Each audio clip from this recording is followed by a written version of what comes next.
मुख्यमंत्र्यांचं अभिनंदन करता नाशिकमध्ये त्यांनी जे धोरण स्वीकारलेलं आहे तिकडची गुन्हेगारी मोडून काढण्यासंदर्भात, तर अलीकडच्या काळात दिसून आलं की नाशिकमध्ये असे अनेक वादग्रस्त प्रवेश भाजपमध्ये झाले, त्याचं काय?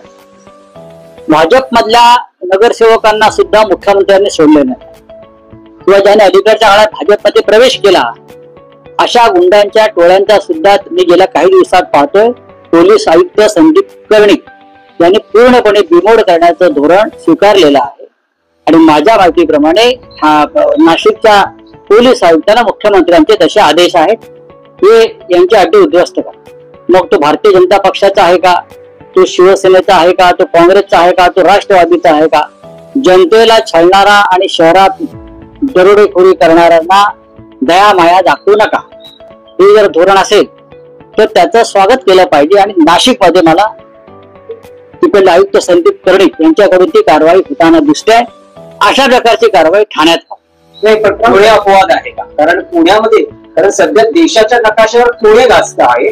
धायवळ प्रकरण असेल, विविध गँग्स असतील, पुण्याचे धायवळ प्रकरणात सुद्धा रवींद्र भुंगेकर काही धक्कादायक माहिती आजही पत्रकार परिषदेत समोर आणणार आहे. त्याआधी त्यांच्या पक्षाकडून त्यांना समज दिली गेलेली आहे की महायुतीत दंगा नको असे आदेश त्यांना. बघा, पुणे हा एकेकाळी विद्येचं माहेरघर होतं, सांस्कृतिक शहर होतं.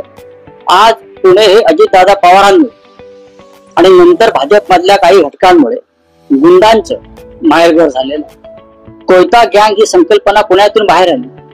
पोलीस आयुक्त काय करतात? तिकडले पोलीस आयुक्त जे कोणी आहेत त्यांनी नाशिकच्या पोलीस आयुक्तांकडून नाशिक शहरात जे काय घडामोडी सुरू आहेत त्यापासून प्रेरणा घेतली पाहिजे आणि हे राज्याच्या गृहमंत्र्यांचं जबाबदारी. पुण्यामधले एक मंत्री केंद्रात आहेत आणि ज्या प्रकारे पुण्याची बदनामी सुरू आहे ती गंभीर बाब आहे. पुण्यामध्ये सुद्धा ठाण्या इतकीच जबरदस्त गुंडगिरी सुरू आहे. नवीन घडामोडी पाहण्यासाठी आजच आम्ही मुंबईकर 24 तासला लाईक करा, सबस्क्राईब करा आणि अपडेट राहा.